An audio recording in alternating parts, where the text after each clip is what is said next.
Well, hi, everybody. My name is Garrett Schmidt. I am the managing editor for VBC Exhibit Hall, and I'd like to welcome you all to today's live webinar hosted by DataLink. And it is called the Medicare Advantage V28 Transition, What We've Learned in Year One. This is a really exciting topic. We have a really big audience today because I know a lot of you are out there wanting to know and compare notes and find out what's going on. I had a chance to get a little sneak preview of the presentation. I think you're really going to enjoy it. A few items of note before we get started here.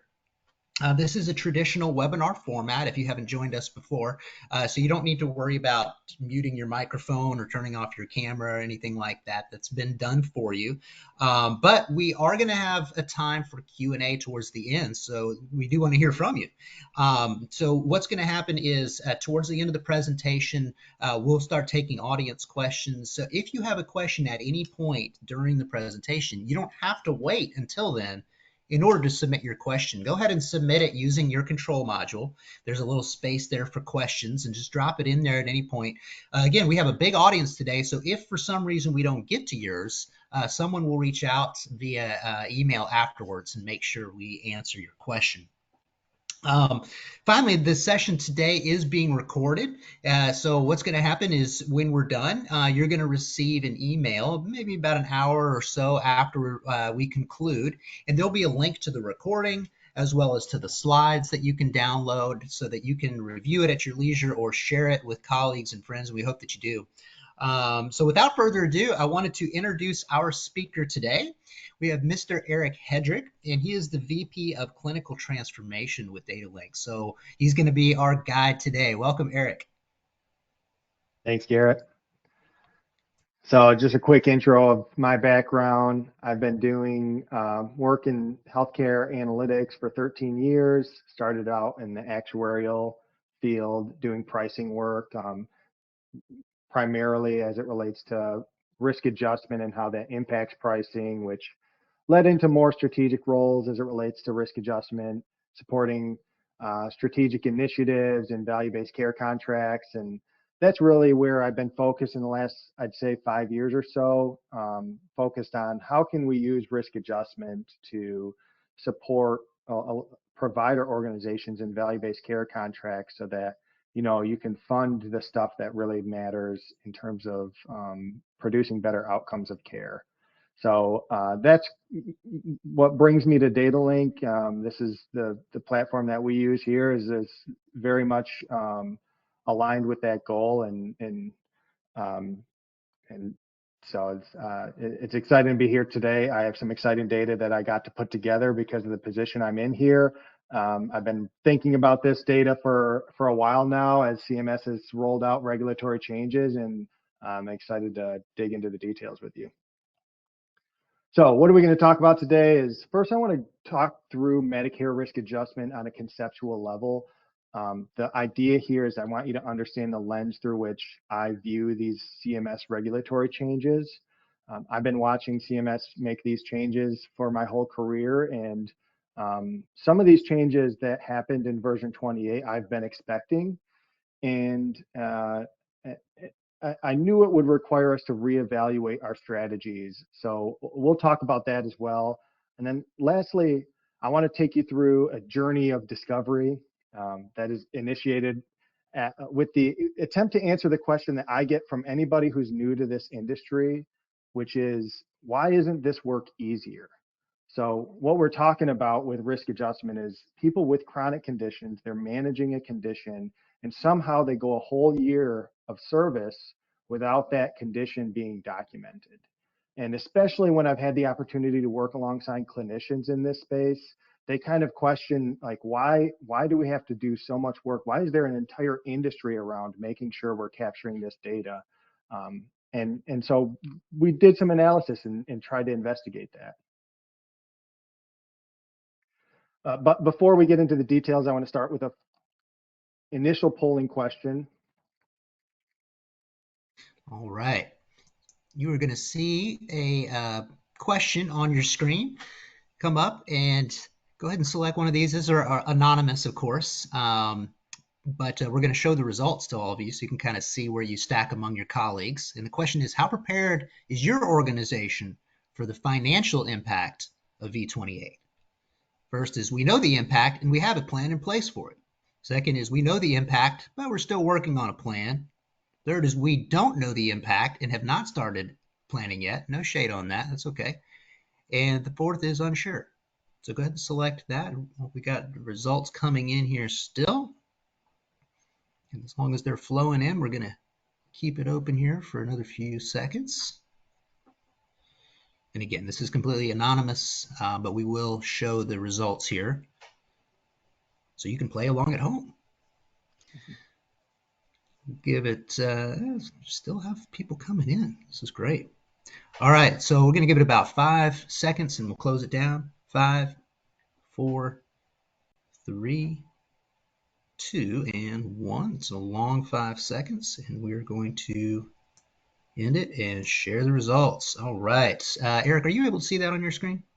Yes, I can. And so for the folks that are unsure, or maybe you don't know the impact of your own organization, we're going to dig into some of the details that we're seeing in terms of financial impacts. And for those that know the impact, and hopefully what we'll see is that you'll see some strategies that might help you frame your reaction to those impacts. But first, we're going to go through, like I said, the high level understanding of risk adjustment. So this is Ted. He's got a risk score of 0.25. He's a 66-year-old male with no chronic conditions. What does that mean? What does that 0.25 mean? Before we get into that, if you're opening up PowerPoint and looking for an icon of a pickleball player, you're not going to find one because we created this ourselves, and I'm very proud of it. I thought it was very applicable to the current Medicare Advantage population. So, but anyways, the actual score of 0.25, what does that mean? Well, CMS analyzed their fee-for-service data. And the fee-for-service data, that's the population of Medicare lives that signed up for care directly through CMS. They're not in Medicare Advantage or working with a private health plan. And what they found when they analyzed that data is that the average cost to care for a Medicare Advantage live was $800 per month. And this number varies by geography. It's not 800 across the board, but just to keep the number simple, we're going to go with $800 per month. But and that's the average, right, across the entire population of fee-for-service lives. And then they said, well, if we have someone between 65 and 70 and they have no chronic conditions, it costs about 25% of that average, or $200 per month. So that's where that 0.25 comes from. Comes from the fact that we would expect TED to cost 25% of the average. And what that allows CMS to do is it allows them to create a benchmark. So now if TED, enrolls with a Medicare Advantage organization, they'll provide that MAO up to $200 per month to cover TED's care. So the idea here is that they're creating an incentive for that Medicare Advantage organization. They want the MAO to take care of TED for less than $200 per month. And any savings generated there is going to be split between some of that goes directly back to CMS and lowers the cost of the program. The rest of that goes back to the member in the form of richer benefits or lower out-of-pocket costs. And the way the Medicare Advantage organization, that health plan benefits, is that they get to provide richer benefits and attract more members. So then where do HCCs come into play here? Let's say that Ted visited a physician, got diagnosed with peripheral vascular disease. Well, similarly, what CMS does to create these risk adjustment models, they analyze the fee-for-service data. They found that people with vascular disease typically cost an additional $200 per month. And so now Ted has up to $400 per month to cover his care. And so that raised that benchmark that Medicare Advantage organization has. And now this isn't meant to be an algebra lesson here, but I want to point this out because there's one critical point here, and that is prior to version 28, the expected cost of care was based on CMS analyzing the fee-for-service data. So they're only looking to fee-for-service members that were diagnosed with vascular disease. And what's happening here is there's a breakdown between the theory of risk adjustment and what CMS is trying to do with risk adjustment and what's actually happening. So in theory, a MAO is managing the cost of the care of that patient, and the total cost of the program is reduced.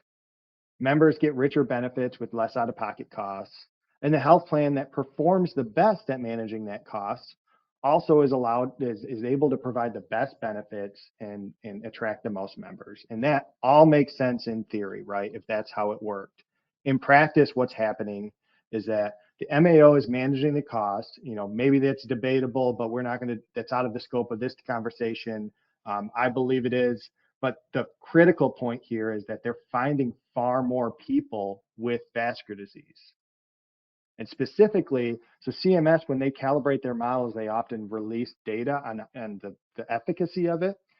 The last time they released this data, the fee-for-service population with vascular disease represented about 14.5% of the population. So that's fee-for-service. When we look at the Medicare Advantage organization data, what we see is 30+% of them have vascular disease. So over twice as many people in Medicare Advantage have vascular disease versus fee-for-service. So what that all means is that these incentives that Medicare CMS is putting out there, they're not well aligned with the goals of CMS. And what the goal of CMS is they want to reward MAOs for managing the cost of the care of that patient, not just identifying them. And version 28 is an attempt to solve for this.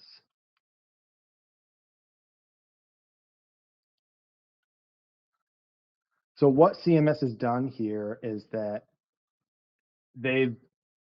rather than using that fee-for-service population, they're now using Medicare Advantage to estimate the expected costs.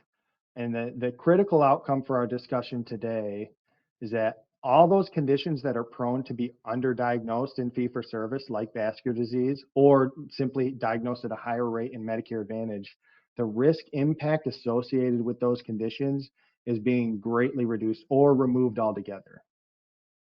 So if you think about that in terms of the vascular disease, and this is happening with a number of other diagnoses, but vascular disease is the most impacted. They're looking at the Medicare Advantage population, and they're finding there's actually twice as many folks with vascular disease than what we thought. And when we bucket them all together, they don't look actually any different than the people without the vascular disease. And so they're removing those diagnoses from the model completely.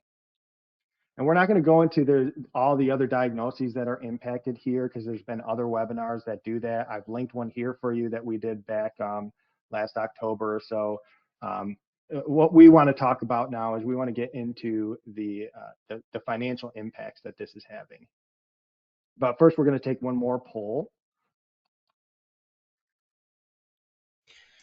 Okay, so let's see. You should see shortly. There you go. You should see a polling question up on your screen now. For those of you who are joining us a little later, this is completely anonymous, but it'll give you a little bit better.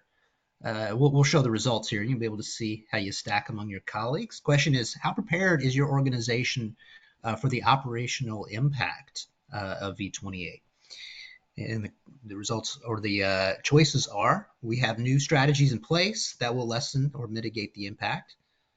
We have new strategies in place, but are not sure that they or how they will lessen the impact. We have not changed our strategy for V28, or we have not invested in risk adjustment process. Again, this is okay. And unsure. So choose the one that is most applicable to you. We've still got some answers rolling in, so we're going to give it a couple more seconds. And then we will, in just a minute, we will show the results here so you can see. And this is, by the way, these surveys will be captured on the recording. If you want to watch later on, you can see them as well. Okay, I think most of the results have come in, so I'm going to shut it down in 5, 4, 3, 2, and 1. And let me go ahead and share the results here. All right, Eric, are you able to see those results? Yes, sir. Yeah, so this is kind of what I expected, is especially when I look back at my time doing pricing work, is it's a lot of, we've got these new strategies and we hope they work out, but we don't really know until the dust settles. And so this is kind of what I expected to see. For those that maybe have not been involved in the strategic decisions on risk adjustment strategies, we're going to talk about some of those. But first, we're going to start very high level. What is the impact of going from the version 24 model all the way to version 28?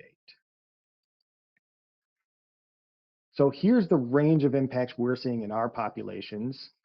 We have anywhere from a 7% drop in risk score all the way to an increase in risk score of 2.5%, with most of the populations falling in around the negative 3%.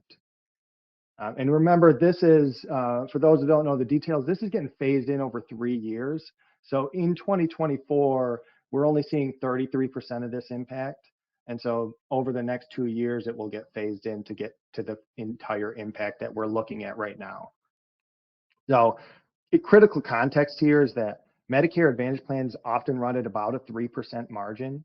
So if you're taking 3% of their revenue away, there's no margin to squeeze to stomach that. They have to do something about it.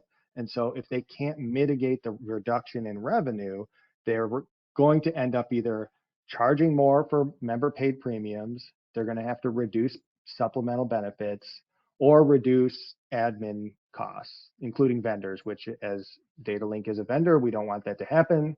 So we want these things to be mitigated, right? Let's talk through, and by the way, I think it's important to kind of set some context here. If you've been new to risk adjustment in the last couple of years, this overhaul is unprecedented. And usually when they make big changes to the risk adjustment model, it's been phased in over longer periods, and it's typically kind of got this offsetting change to it, where some plans are going to be losing risk, other plans are going to be increasing risk, and it all nets out to zero. But that's not what's happening here. Usually, so this represents there's certain demographics of population that have a risk score that they shouldn't have, and they're taking that risk away from that population, and that's it. And so there's going to be a net reduction across the board based on these changes. So first, what I want to do is I want to go through some of the tried and true strategies that have been in place for as long as I've been doing this. And these are the two most popular strategies, specifically when you're looking at health plans on how they intervene on and ensure that their population and the diagnoses and the conditions that are attributed to their population are appropriate. So version 28 is a significant change. Being that it's so significant, it's a good time to kind of take a step back and say, are these the right strategies? Should we be changing them in this new world? And what we did is we took real interventions that happened in prior years, and we said, what if the version 28 model was in place when they did this intervention? What would have been the difference in the outcome of that project? So we're going to start with the medical record retrieval and review. So this is where you're going out, you're finding the paper charts, or you're connecting to them electronically, you're bringing them in, you're having a certified coder review them and saying, did they properly put all the appropriate diagnoses on this claim? It's still not uncommon in the market to see where you might have a provider organization that just drops a couple codes on a claim, even though the member's dealing with 6, 7, 8, 12 conditions. And so you pull those charts, you identify all those, and you make sure you're getting appropriate credit for those. Historically, these initiatives increase plan risk by between 2 and 5% in terms of risk adjustment revenue. And what we did is when we looked at these programs and said, what if this was the version 28 model? The impact of these programs was reduced by between 10 and 30%. So in a real world scenario, what that means is that, so for instance, there was a health plan with about 20,000 members. They did an MRR project on 2022 dates of service, and it generated $6.5 million in risk adjustment revenue. If the version 28 model were in place at that time, that same project would have been worth $5 million. So with the cost of the project being $1 million, that is a 27% drop in net ROI. So it's still absolutely a valuable program, but not the same leverage you had before. For in-home assessments, this is where you might call a member that hasn't been in to see the doctor, they're not going in, you offer to send a nurse practitioner or a provider out to their home to do an assessment on them to make sure that their care is being managed and that you're getting appropriate credit for all those conditions. So historically, these initiatives increase by risk by 1 to 5%. These are highly volatile depending on how you set up the program, how aggressive the project is.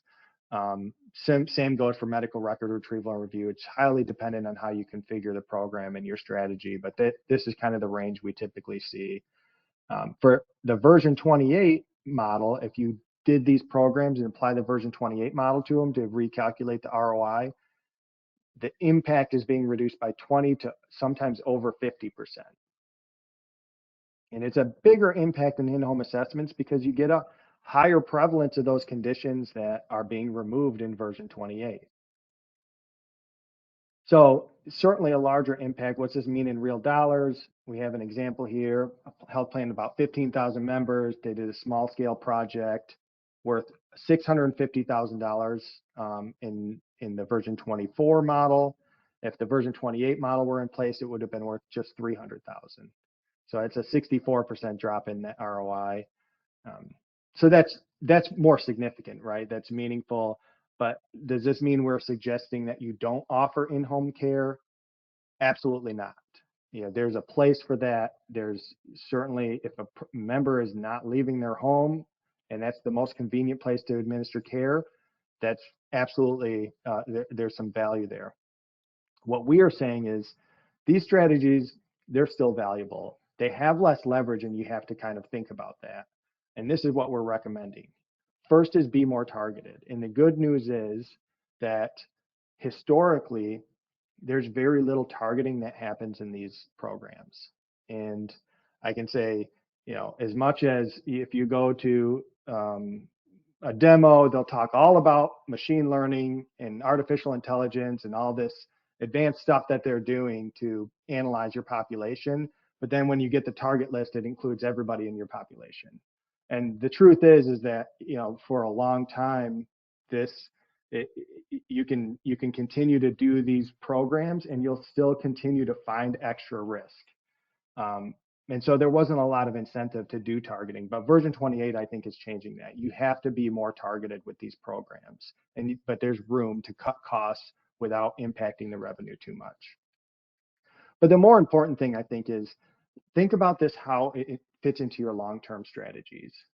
So if we go back to the conceptual risk adjustment, the reason risk adjustment exists is CMS is trying to remove the incentive to find these HCCs, and they want to incentivize caring for these and managing these patients.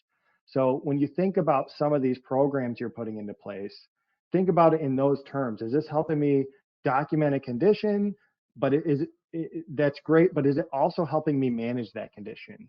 Because the goal you should be thinking about is how can I merge risk adjustment and care management together so it's one strategy? That's what's going to future-proof your program. Now, unfortunately, these two things alone, they're not going to mitigate the drop in revenue for most. And so our analytics team got to go on a little adventure to try to figure out what's going to work in this new world. And you're going to get to go along for the ride. So the first place we started is the first place everybody started. And if you watched webinars on this in the past year, you've probably seen a lot of discussion around, here's the diagnoses that are being removed. Maybe there's other diagnoses that you could be replacing these with that are maybe more specific. So I'll give you a second to take this list in. These are the 20 most prevalent diagnoses that we're seeing being dropped from version 28. So that means they used to map to an HCC, but now they no longer do in version 28. And you can look down that list and you see a lot of unspecifieds there. So you might be thinking, well, is CMS just getting rid of the diagnoses that lack specificity? Well, yes, they are, but that doesn't mean you can just go to your network and say, hey, be more specific, and all this goes away. Often there needs to be some sort of specific complications before it rises to the rank of a HCC and you get a coefficient associated with it again. For vascular disease, for instance, you need to have rest pain or gangrene, ulcers, aneurysms, embolisms. If a patient has these types of complications, for one, it's often going to be in an inpatient setting. But there's a high probability that you're going to see the documentation and you're going to see that on a claim, and therefore there's no real action that you need to take. Um, I'm not going to spend a ton of time today on this because this analysis is pretty straightforward. If you haven't done it yet on your own population, I encourage you to do that. Just take that list. You can find the list of drop diagnoses. If you don't have it, you can reach out. I can give it to you. But the diagnosis being dropped from CMS, and just compare to your population and who has those conditions. And then I encourage you to sit down with a clinician to say, are any of these things that we should be thinking about being more specific on? But I want to just point out a couple things here. For one, this is coding at a higher specificity, definitely good practice for a number of reasons. But the second point I want to make is it's not a good long-term strategy for risk adjustment. I don't believe so. I think it becomes kind of a whack-a-mole game where if you found another diagnosis that is maybe underrepresented in the population and Medicare Advantage organizations start diagnosing that at a higher prevalence, CMS is just going to notice that in the data. They're going to remove it from the model. And then, the whole cycle starts over until they remove all those diagnoses. So it's definitely something you should think about doing, but it's not going to be, in my view, a good long-term strategy. So what is a long-term strategy? And I first kind of go back to the basics. Is the ideal, most efficient way to close these HCC gaps is for the PCP to document it during an annual wellness visit. And the problem here is that this doesn't happen to an alarming extent. And this goes back to that question that anytime I've brought in somebody that's new to risk adjustment, they always have this question. They're always so surprised by the diagnoses that will go a whole year without seemingly not being managed and not being documented. Why does that happen? And that's what we set out to understand better. And we did that through looking at chronic recapture rate. So it's a very common measure of risk adjustment performance, especially for provider organizations that are first getting into value-based care, is that, am I recapturing the HCCs from the prior year? We did this in a very conservative manner. So we used MAO4 data. So MAO4s are the reports from CMS based on what the health plan has submitted for the member to get credit for risk adjustment. And the benefit of using these files is it includes all of the kind of cleanup that a health plan would do if they're doing interventions to identify further diagnoses. All that stuff's going to be included in the MAO4s. So it really is like all the dust has settled. Here's what we know about that patient for that year. And what we did is we compared 2021 dates of service with 2022 to identify which was redocumented in the 2022 year. A few critical points here is that chronic indicator was determined at the diagnosis level with a fairly conservative approach. We kind of went with the mindset of, if I took this specific diagnosis code and brought it to a provider and said, you have to document this condition, would they look at me strange, like, no, why would you assume that patient still had that? We'd remove that stuff from the model. We also kind of analyzed it from a standpoint of, if there's a relatively low confirmation rate for this diagnosis, maybe we should consider removing that, and we'd look into those and have clinical support to identify what diagnoses we should be removing from that. And the other thing we did, second point here, is if any condition in the same hierarchy family was documented, we considered it recaptured. So that means If last year you were diagnosed with chronic diabetes with chronic complications, and this year you have diabetes with no complications, we still considered it recaptured, because what we're really trying to do is we're trying to really dial into that population that seemingly have not had their condition managed at all for that year. We're trying to use recapture rate as a proxy for who's not having their care managed. And the last point there is we only include members that were enrolled for that full 24 months of 21 and 22. So our research question there is, what are the utilization patterns that are associated with higher or lower recapture rates? First, let's take a look at the overall findings. Overall, the chronic recapture rate in the population we worked with was about 75%, 76%. And note, this includes all the MRR and in-home assessment activity. That is a fairly typical range when you use this methodology. This is in line with what I see when I've done this in the past, so this isn't an unusual recapture rate. But what we're looking at here is about 1 in 4 Medicare members seemingly went an entire year without their diagnosis being documented and potentially not managed, right? That's a problem from both the clinical and risk adjustment standpoint. So what we're really trying to do with this analysis is dig into that 25% and say, what's going on there that's causing them to not be documented? The first most obvious question is, did they even see any provider at all? So that pie chart on the left, what you're looking at is, did they have a risk adjustable encounter at all? And remember, this is people that have been enrolled the entire 12 months of 22. So, you know, there's a 12 months for them to have that visit, but you can see that almost all of them had at least one risk adjustable encounter. And then the second question that kind of follow up there is that, did they see their PCP? And this number, you know, that 21% that did not see their PCP, this one looks, you know, close to that 25% that didn't have a recapture rate. And so, you know, this is kind of interesting. So what we did is we dug into that and said, what does the recapture rate look like for that 20.6% that did not see their PCP versus the 79.4% that did see their PCP? And here's what we found. So if they saw their PCP, the recapture rate was 77.2%. If they did not see their PCP, it was still 68.3%. So these differences are statistically significant, but it's still not very dramatic, right? 77% to me is not very impressive. You're still missing over 1 in 5 HCCs. And then the other thing I want to look at the bottom here, where I have the kind of financial context of this. The population we were looking at had, when you moved them from version 24 to 28, that they saw a reduction of $54.80 PMPM in risk adjustment revenue.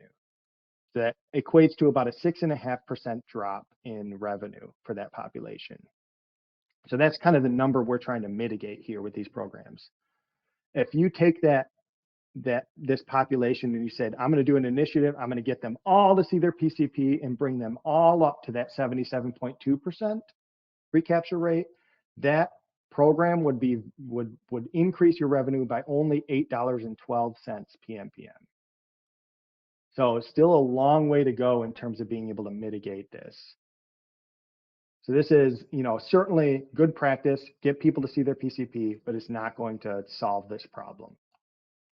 So the next question we said is, maybe they're not having the right visit. We all know that you can go see your PCP and you can see them for a stomach flu and they might not manage your whole, you know, morbidity, and it's a quick visit. So that stuff just, you know, gets missed. So then we want to know, maybe we should focus on what are these more comprehensive visits. So we looked at annual wellness visits. So you can see there's a lot more people that did not have an annual wellness visit in this population, a lot bigger population to work with. What does their recapture rate look like?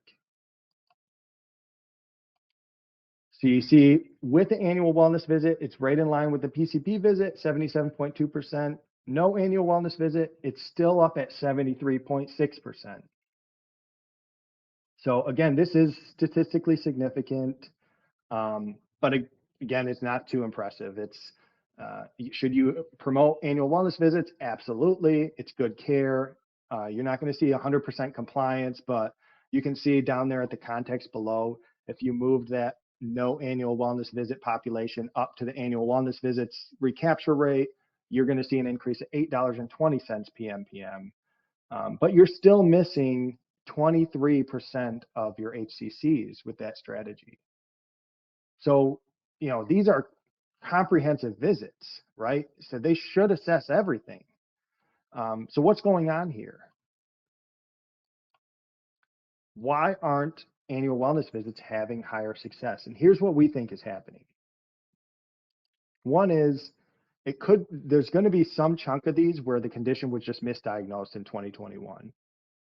There's also going to be a small subset that the condition has resolved. That's kind of difficult to see in the data. You got to, especially if you're looking at this in real time and saying, I'm trying to close this gap in 2024 and trying to assess whether this condition has resolved or not. But you're never going to get 100% recapture rate because of that. And you might be questioning, we determined these things at the diagnosis level and we said they were chronic. How could they resolve? Well, we have cancer in that bucket too, and we have obesity in that bucket. These are things that maybe they're not chronic by definition, but they're very unlikely to resolve from one year to the next. And so those conditions are still in there. The second thing we think is certainly happening is providers are not coders. So what that means is that, they might be managing a condition, but from a coding guidelines perspective, they have to document these things in a certain way for the coder to be able to justify putting the diagnosis code on there. And this you can absolutely see in the data because the most prevalent condition we see not being recaptured is obesity. So you think about someone who has an annual wellness visit, I'm highly confident, there's going to be a good chunk of those folks that still have weight problems, still are in the obese category. And I can guarantee that those providers are talking about their weight with them and managing that condition. They're just not documenting it appropriately in order for the code to be dropped. So the last bucket here, though, I think is the most interesting.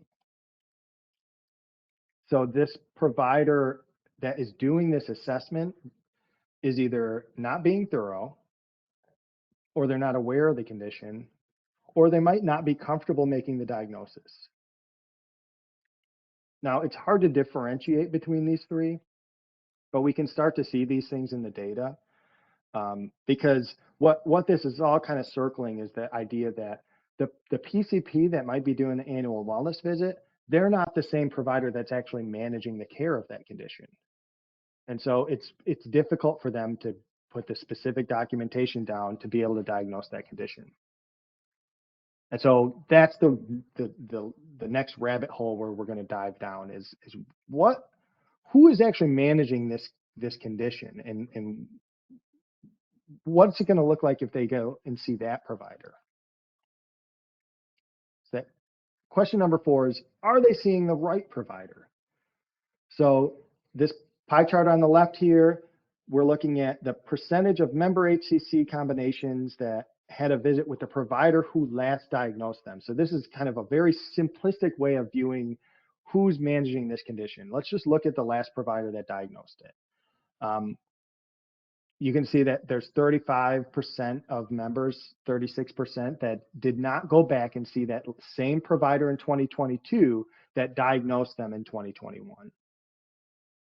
And let's take a look at the impact of the recapture rate on people who did see that same provider versus that did not. So this impact is much more dramatic. The people that went back and saw the same provider that diagnosed them, we saw an 88% recapture rate versus people that did not saw a 47% recapture rate. Now, 88% is starting to look much more impressive, but I also don't want to lose sight of the fact that getting that member in to see the provider who's actually managing the care of their chronic condition is just good practice. is better for long-term health outcomes too. So you have your risk adjustment improvement, but you're also would expect to see a better kind of total cost of care as well. But let's take a look at the financial impact of this, because this is where it gets really exciting.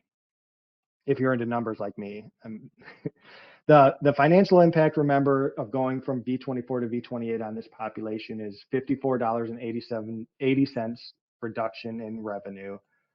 If we took those folks that did not see that same provider and brought them all up to that 88.3%, I know that's an ambitious goal, but just to see what the ceiling would be, the impact of that would be an increase in risk adjustment revenue of $60.47 PMPM.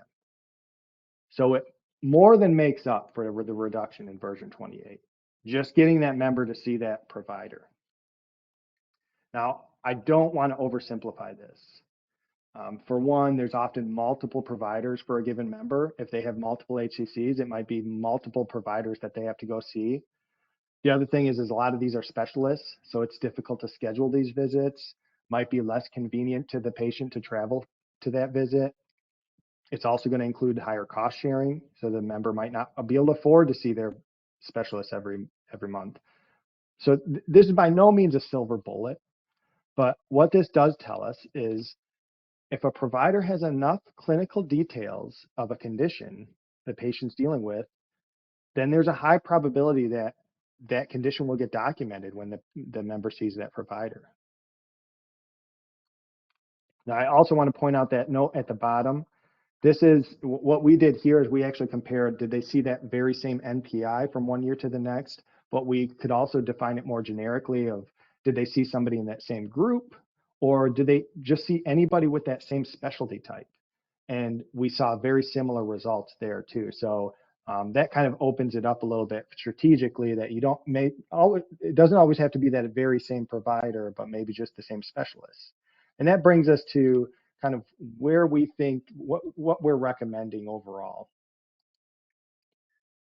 Now, before I get into this, there's probably a lot of follow-up questions you would have based on these numbers. We have those questions too. We're continuing to dig into this data to really try to dial in what the right strategy is. And as we come up with more insights, we are generous and share these things on LinkedIn. So follow DataLink on LinkedIn. You'll see more posts about this as we find more interesting things. But let's kind of dive into what we think the data is showing us at this time. First, we recommend make sure you have a strategy to identify the right provider for a patient to see. This might be a specialist, a provider, a group, the folks that are most likely to manage or have knowledge of that condition. So from a provider standpoint, that might mean you have to know the total care team of the patient that you're working with. And from a health plan perspective, identify the provider that's most likely managing this condition. The second thing is you got to think about the barriers for those patients to have specialist visits, because a lot of these are specialists. That means transportation support, referral management. Are we referring them to a convenient specialist? Scheduling support. So that means helping them schedule that visit. How can we think about cost sharing or care navigation? Do they really understand what the cost sharing is to have that visit, and working with care management to help, that a third party care management that can help that patient navigate that care is a huge bonus here. The last thing is work on solutions that give the PCP the information they need to document that condition. So pre-visit prep, having access to those charts and the clinical information that they need from those other visits that the patient might be having, setting up interoperability, working with disease management, because disease management, care management can really coordinate these things so that everybody has all the information they need. Because as you can see, a lot of those members are seeing their PCP every year. And if they are, and you can arm the PCP with all the information they need, you can have that care managed there. But if not, that PCP, if they still have that information in front of them, even if they're still not able to make that diagnosis, they should know who to send them to. So the last couple of points I want to make before I open it up for questions is you're always going to need to support this process through coding and CDI, coding document improvement perspective. Providers are still not coders. They're still going to need support. And how do I properly document this stuff so that it's able to be dropped on a claim? But the last thing, and something I've brought up a few times, is it shouldn't be lost on anyone that these recommendations above align with best care practices. So this is really going to put you in the position where your care management and your risk adjustment is working hand in hand, and it's going to future-proof your risk adjustment strategies. So with that, I'll turn it over to questions. Okay. Well, thank you, Eric. First of all, this was obviously there's a lot here, and there's a lot to discuss, a lot to think about. If you have a question right now that you would like to ask Eric, go ahead and submit that using your control module. We're going to get to as many as we can. You may even be like, well, I don't even know what question to ask, and that's okay too. If you want to review it later and submit a question through email, you can certainly do that. But we do have a few audience questions that we want to go through. So in the time we have left, let's go ahead and hop on in. First question here is this: uh, how do you handle new members when you don't know who is managing their conditions? Yeah, it's a good question. This is I believe, when you look at risk adjustment suspecting, this is where this can provide the most value. Of you have new population, you don't have their historical claims. What do I do with that population? Um, the first thing we would suggest at DataLink and how we handle this population is we look for charts that we have on that member. And so we have access to a lot of charts. We pull those charts and say, what conditions do we know they have? Because we can see it in the historical charts. But then the other thing you want to do is you want to have some good suspecting that has that, because if a member has a chronic condition, there's likely going to be some sort of care that suggests that they have that condition. And then do what you can to arm the provider with the most objective clinical information that you can give them. And I say objective, I mean, don't give them a black box, give them clinical context to say, I'm not going to tell you that this patient has congestive heart failure, but I will tell you they're on warfarin. And so they're managing something. So please make sure that you are kind of addressing that when you see that PCP. And that kind of goes hand in hand too with it. It's not just new members to your organization, but you also have to think about this from the perspective of the PCP. Because if the PCP has a new member, they still need all that clinical context. And so do you have a mechanism to deliver all that clinical information that they need to know about their new member or new patient? Great. All right, we do have questions rolling in, so we're going to get to as many as we can here. Next question here is, how are you handling getting providers who aren't managing a condition the info they need to diagnose it? So we have a platform that the provider organization, might be the practice manager, can log into. But I think it's critical here that you think about meeting. They talk about meeting a provider where they're at, but it's really I like to think about it. My product colleagues think about it in terms of meeting a provider where they're willing to go. So if they have a structure where they can have maybe a practice manager log into a platform and kind of print out the clinical context that provider needs to see before the visit happens, have that available to them.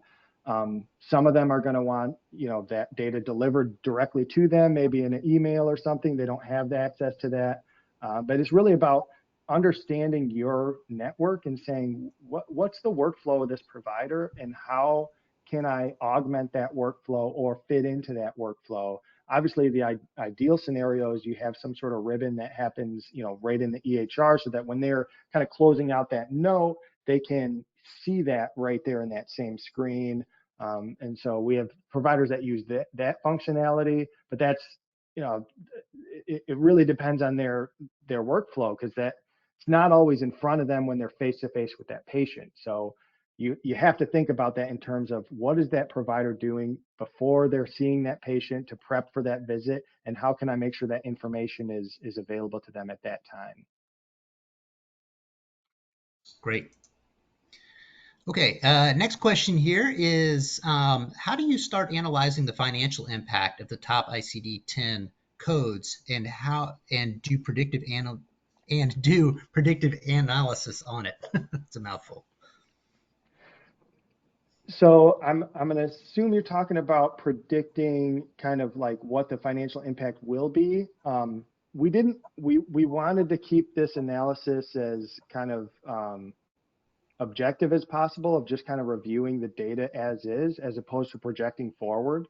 So there's certainly going to be some changes in diagnostic, you know, prevalence as we move forward into version 28. As you tell providers that, hey, you don't have to worry about peripheral vascular disease anymore, they're going to say great, because a lot of providers complain about that one because they don't actually treat that disease, um, and it's so prevalent in the Medicare Advantage population that they're like, why am I documenting this?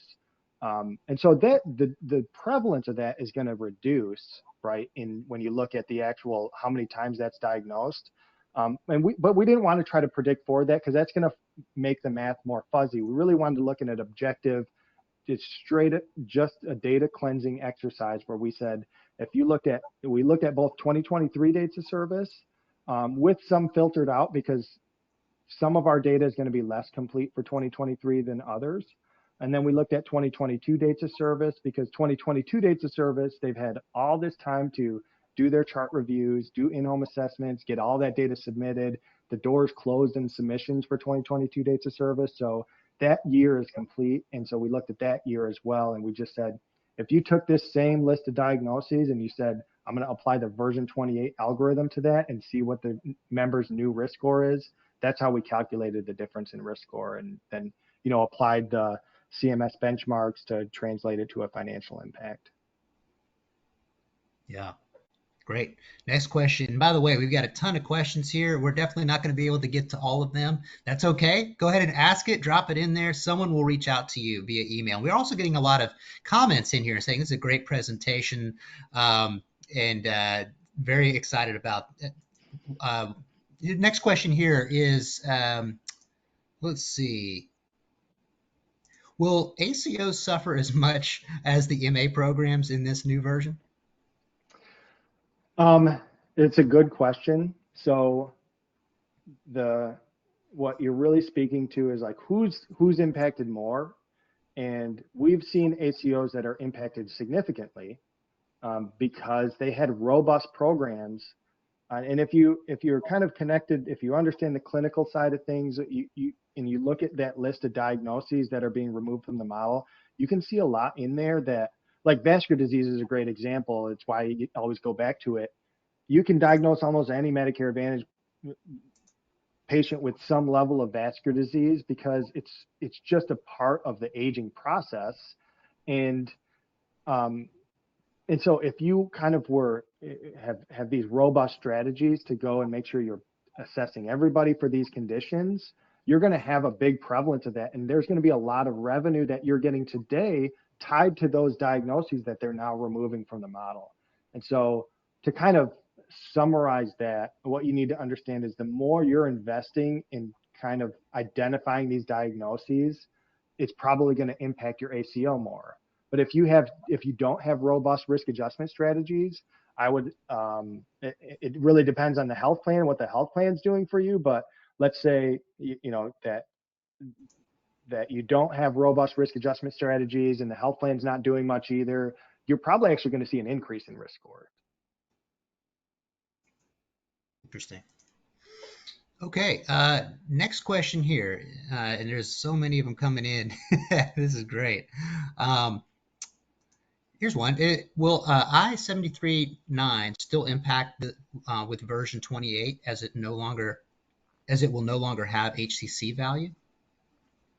Yeah. So the model is getting phased in over 3 years. So if you diagnose that for a patient last year, that impacts 2024 revenue. because that's just how the model works. Is they look at 2023 diagnoses to calculate a 2024 risk score.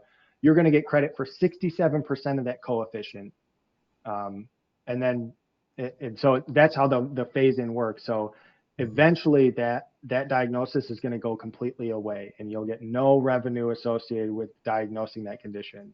Now, of course, vascular disease is important. You want to try to curb that before it becomes heart disease or something more serious. But so from a clinical perspective, obviously always diagnose everything to the highest specificity, but no, there won't be any sort of risk adjustment coefficient associated with that unless they develop some level of complications associated with it where you're getting gangrene or ulcers. Great.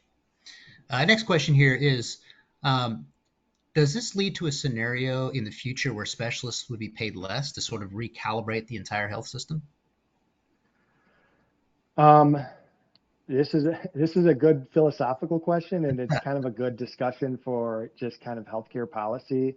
There's long been discussion about PCP burnout. We ask these providers to do so much, and they're paid so much less than the specialists, and it's really a shame. And we want them to be the quarterback of that care, and what I would like to see is that not necessarily that the specialist would get paid less, but perhaps the care is overall managed better, and that reduction in total cost of care goes to the PCP. So that's kind of what we hope for at DataLink. I just have this feeling that if you think about our old care fee-for-service care model, that where providers primarily take care of the patient that shows up that day, and they do a great job at that. But if we can get analytics in their hand to say, here's the patients you need to be concerned about and spend your most time on this population, and you can keep those folks out of the hospital, that generates a wealth of savings. And we want to share that with the PCP because they're the person that's trying to quarterback and manage all that. And that's the person we're asking to do all this administrative activities. Yeah, great. We have time for one more very quick question. Hopefully, this is a quick answer, and then we'll have to wrap up, unfortunately.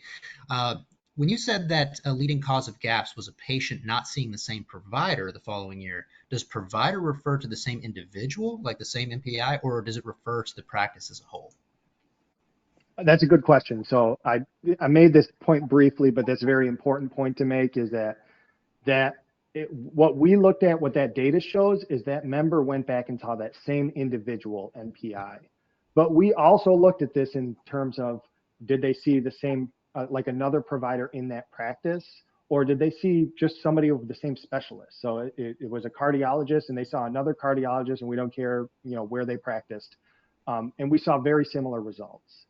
And so that what led us to believe, like, it's really about, does that provider have the information at their fingertips to be able to manage that care? Wonderful. Well, unfortunately, we are out of time. Eric, thank you so much. I'm getting so many comments here that said this is the easiest presentation on this topic I've ever heard, et cetera, et cetera. So if you want to hear more of this, let us know. There's a lot of numbers in this one, so I was worried. Oh yeah, no. This was palatable, although tough to swallow. So if you do have a question afterwards that you think about, that you want to reach out, as we wrap up here, I'd like to encourage you all to head over to VBC Exhibit Hall to visit Eric, have you go to that last slide there. And you'll see this is a really cool resource where you can really dive into what they're doing and read up more on them, educate yourself on some of their services. If you obviously they're here to help and would love to talk with you if you have need, and of course you can reach out to them, and also feel free to reach out to me, and I'm happy to facilitate an introduction for you. And then finally, if you would like to reach out directly to the DataLink team, feel free to do so. Here you go. There's you can reach out to this info at datalinksoftware.com, and that'll get you to the right people. And again, you can feel free to contact me as well, and I'll put you in touch. Thank you all so much for joining us. Eric, thank you again for a fantastic presentation. We will see you on the next one. We're going to send out an email with the recording you'll get soon, and there'll be a place for a little survey as well. So if you liked it, if you want to hear more, if there's anything particular you want to know about, let us know. But until next time, take it easy, folks. Bye-bye.